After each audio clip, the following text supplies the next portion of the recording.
Hallelujah. दूसरा कुरिन्थियों अध्याय 5, हमारे साथ जल्दी से बाइबल को खोलें डायरी के साथ। दूसरा कुरिन्थियों और उसका 5वें अध्याय से हम पढ़ेंगे। दूसरा कुरिन्थियों 5वां अध्याय और उसके 6, 7 और 8 पद को हम पढ़ेंगे। ध्यान से इस वचन को आपको सुनना है और ये वचन आपकी ज़िंदगी में बल पाएगा और आपके जीवन से अंधियारे की पकड़ क्या होगी? टूट जाएगी। अंधियारे की पकड़ छूट जाएगी और आप आज़ाद होंगे। आमीन। हमारे साथ जल्दी से पढ़ें। दूसरा कुरिन्थियों 5 अध्याय 6, 7, 8 हम पढ़ेंगे। अतः हम सदा ढाढ़स बांधे रहते हैं और यह जानते हैं कि जब तक हम देह में रहते हैं तब तक प्रभु से अलग हैं, क्योंकि हम रूप को देखकर नहीं पर विश्वास से चलते हैं। इसलिए हम ढाढ़स बांधे रहते हैं और देह से अलग होकर प्रभु के साथ रहना और भी उत्तम समझते हैं। आमीन कहें। ध्यान से इस बात को याद रखना।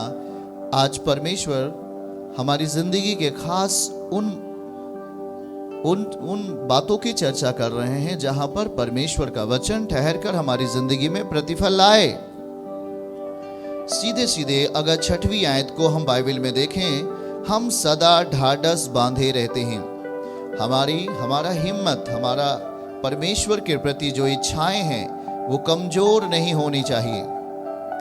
याद रखें, एक बात आपको ये भरोसा करने की जरूरत है कि आपका परम पिता सब कुछ कर सकते हैं। उनके लिए कोई काम कठिन नहीं, बशर्ते वो आपके जीवन की इच्छाओं के बारे में आकलन करते हैं। आप किस स्तर पर विश्वास करते हैं, आप किस स्तर पर अपनी इच्छाओं को परमेश्वर से जोड़ कर रखते हैं। हाँ, हमारी इच्छाएं परमेश्वर के प्रति कितनी जुड़ी हुई हैं, हमारे मन की बातें परमेश्वर की बातों की ओर कितनी झुकी हुई हैं, और हम कितने समर्थित हैं परमेश्वर के लिए, हम कितने समर्थन में हैं अपने प्रभु के लिए। यही चीजें हमारे हर भाग में उसकी ताकत और उसकी उपस्थिति को जाहिर करता है। याद रखो कि 6 पद में लिखा हुआ है, हम सदा ढाढ़स बांधे रहते हैं और यह जानते हैं कि हम सदा ढाढ़स बांधे रहते हैं और यह जानते हैं कि जब हम देह में रहते हैं तब प्रभु से अलग हैं। हम जब देह में रहते हैं हम प्रभु से अलग हैं। याद रखो, इस वचन का मतलब क्या है? हम अब शरीर में हैं तो प्रभु से अलग हैं। याद रखो कि परमेश्वर हमें वो चीजें देना चाहते हैं जो हमारी जिंदगी में बल पाए। यीशु पिता हमारी जिंदगी में वो काम करना चाहते हैं जो हमारे लिए चमत्कार पैदा करे और हमारे कार्यों के लिए एक उल्लेख करे गवाही के साथ। आमीन। हाँ, देखो, हमारे साथ शरीर है पर वचन लिखा है कि जो शरीर में है वो परमेश्वर से अलग हैं। यही बात 6 पद में लिखा है और इसको नोटिस करो, अगर ध्यान दो तो लिखा क्या है?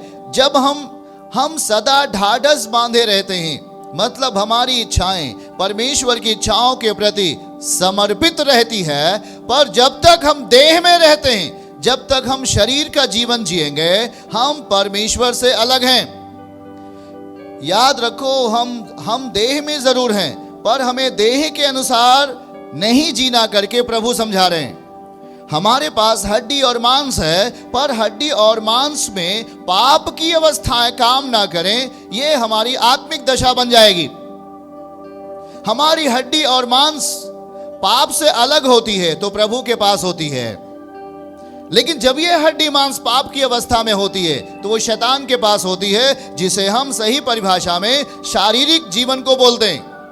यह एक शारीरिक जीवन है, वह जीवन जो पाप की बातों को सेवन करता है, जो पाप की बातों को उल्लेख करता है, जो पाप की बातों को बोलता है, जो पाप की बातों पर ध्यान देता है और पाप के ही अनुसार अपनी जिंदगी को लेके चलने वाला व्यक्ति शरीर में है और वो परमेश्वर से अलग है। अब इस बात को नोटिस करें प्रियजनों, नोटिस करें, इस बात को याद रखो। सीधा कहते हैं हम ढाढ़स बांध के रखते हैं, पर जो देह में है वो परमेश्वर से अलग है। ये देह क्या है, ये शरीर क्या है। शरीर में अगर हम शरीर में हैं तो परमेश्वर से अलग है। इसका सही शब्दावली क्या है? परमेश्वर हमें क्या समझाना चाहते हैं? याद रखो, इंसान पाप में पैदा हुआ, हड्डी और मांस में। पर वो हड्डी और मांस में होते हुए भी हम आत्मिक दशा में जी सकते हैं। हम आत्मिक बातों को अपने जीवन में सेवन कर सकते हैं, आत्मिक चीजों में बलवान हो सकते हैं। हाँ या ना? हाँ या ना? याद रखो, इस बात का प्रूफ यीशु मसीह ने दिया। वो शरीर में आए, उनके पास भी हड्डी और मांस था, पर उनका जन्म आत्मा से हुआ था। उनका जन्म परमेश्वर के वचन से हुआ था।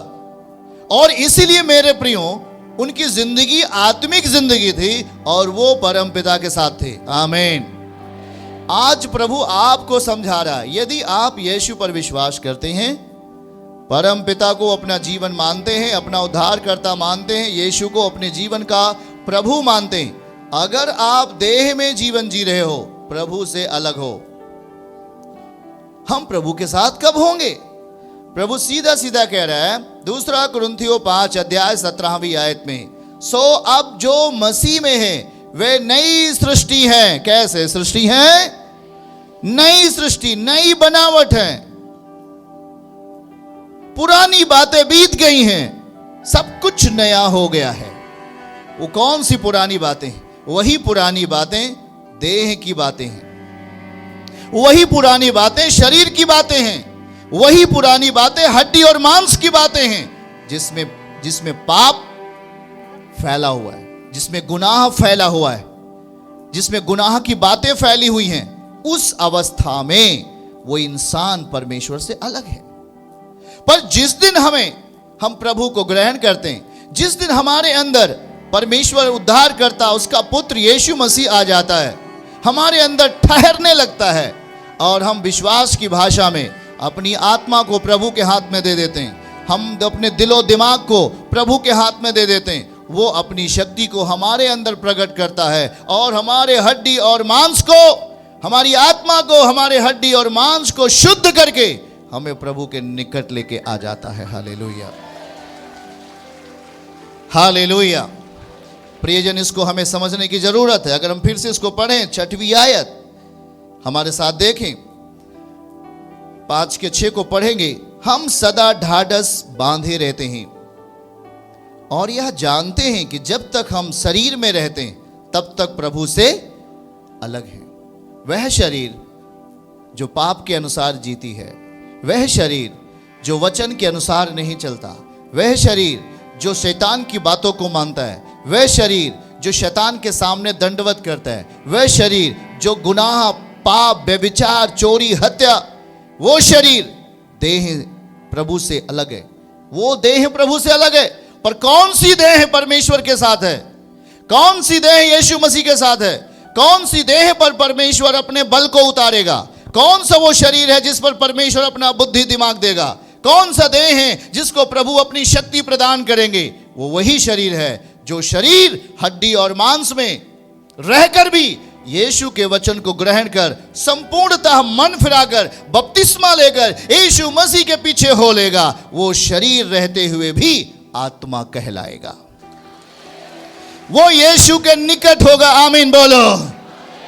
वो देह में रहते हुए भी परम पिता के निकट होगा, परमेश्वर की इच्छाओं में होगा, उसकी शक्ति में होगा, उसके रूप में होगा, उसके सदृश होगा। कोई नहीं कह सकता कि आप शरीर में हो और आप यीशु से दूर हो। याद रखो, हम अपने अंदर के क्रियाकलापों को बदल दें। हमारे जीवन के जो शैतान के द्वारा दिए गए बीज हैं उसको नष्ट करो। हमारी मानसिकताओं और विचारों में जो संसार का प्रभाव है उसे जाने दो। यीशु ने कहा, सो अब जो मसीह में है, दिखाइए उस वचन को, हमारे साथ पढ़िए प्रियजन, क्या लिखा हुआ है वहां पे। सो यदि कोई मसीह में है तो एक नई सृष्टि है। कौन सी सृष्टि? नई बनावट, नई सृष्टि है। नई सृष्टि है। जो मसीह को ग्रहण करता है वो नया बन जाता है। नई सृष्टि है। पुरानी बातें बीत गई हैं, देखो याद रखो, पुरानी बातें बीत गई हैं।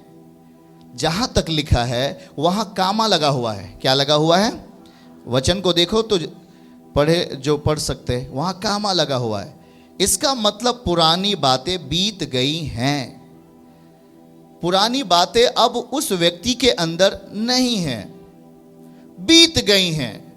पुरानी बातें चली गई हैं, पुरानी बातें खत्म हो चुकी हैं। अब उस व्यक्ति के अंदर पुरानी बातें नहीं हैं। जब नहीं है तो आगे लिखा है देखो।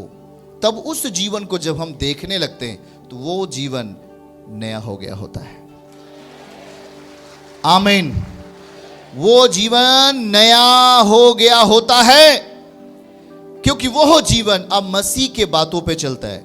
वो जीवन हड्डी मांस में तो जरूर है, पर वो जीवन मसीह का सेवन करता है। वो जीवन यीशु मसीह के वचन को खाता है, यीशु मसीह के वचन को पीता है। अपने बोलने में भी मसीह के वचन को ग्रहण करता है, अपने स्वभाव में भी मसीह के वचन को प्रचार करता है, बोलता है। चलने फिरने, काम, व्यवसाय, धंधे, सारे चीजों में वो मसीह की बातों को ही लेकर अपने कामों को आगे बढ़ाता है। वो देह में जरूर है, पर वो मसीह से दूर नहीं है। वो देह में है, पर परमेश्वर के साथ है। हालेलुया, आमीन बोलो। याद रखो, हमारा शरीर यदि पाप के सेवन में है, अगर ये बॉडी अगर पाप कर रही है, ये मन अगर पाप कर रहा है, सीधा सीधा लिखा है वो देह परमेश्वर से अलग है। और याद रखो, यीशु मसीह ने क्या कहा? जहां पर परमेश्वर का आत्मा स्वतंत्रता पाई जाती है। अगर तुम प्रभु के आत्मा के साथ सेवा करो, प्रभु की आत्मा के साथ संगति करो, तो तुम एक आत्मा बन जाओगे। आमीन बोलो। एक आत्मा बन जाओगे, मतलब हम आत्मिक रीति से बलवान बन जाएंगे। हमारे शरीर के अंदर जो चीजें बलवान हैं, उसी का प्रभाव बाहरी तौर पर दिखाई देता है। हमारे शरीर में गुनाह का प्रबलता है, तो गुनाह हमारे परिवारों में दिखाई देगा, आपके बच्चों में दिखाई देगा, आपके माता पिता में दिखाई देगा, आपके पति पत्नी में दिखाई देगा। पर यदि हमारे अंदर परमेश्वर के वचन की प्रबलता है, उसके वचन की सामर्थ्य है, उसके वचन का ज्ञान है, और हम उसके वचन पर ही चलते हैं, तो हमारे खुदावन की शक्ति आपके बच्चों में, आपके परिवार में, आपके माता पिता में, आपके पति और पत्नी में खुदावन का प्रभाव दिखेगा। हालेलुया, आमीन बोलें। आप याद रखो, आप एक नई सृष्टि बना दिए गए हो। उसके नीचे का वचन अगर हम पढ़ेंगे तो ध्यान से 7वीं और 8वें पद को हम पढ़ेंगे। हालेलुया, पढ़िए हमारे साथ। लिखा, क्योंकि हम रूप को देखकर नहीं पर विश्वास से चलते हैं। अगला, और फिर उसमें 8वीं आयत में लिखा, इसलिए हम ढाढ़स बांधे रहते हैं और देह से अलग होकर प्रभु के साथ रहना और भी उत्तम समझते हैं। याद रखना इस बात को कि वो हमारी देह जो पाप का सेवन करती है, वो हमारी देह जो गुनाह को अपने अंदर ग्रहण करती है, वो देह परमेश्वर के साथ नहीं रह सकती, या वो देह परमेश्वर के द्वारा आशीषित नहीं हो सकती।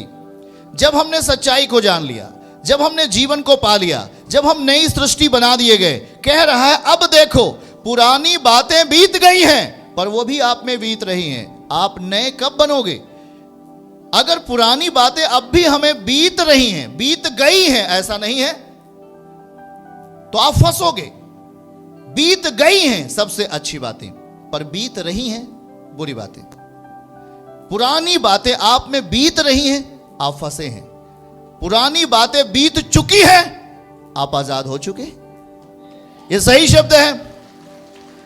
कोई तो बोलता मैं दारू पी रहा हूं, पर दारू छोड़ दिया हूं। बहुत अच्छा, दारू पी रहे हो, नई सृष्टि नहीं हो। आप खुदावन से अलग हो। आप देह में तो हो, पर परमेश्वर से दूर हो। वो देह जो अलौकिक दशा का पालन करती है, जो परमेश्वर की उपस्थिति की चाह रखती है, जो समर्पण की दशा में अपने आप को तैयार करती है, तैयार करता है, वो देह जो आत्मा के साथ रह रही है, वो प्रभु के द्वारा बल पाएगी। यीशु मसीह के नाम से हालेलुया, आमीन बोलो।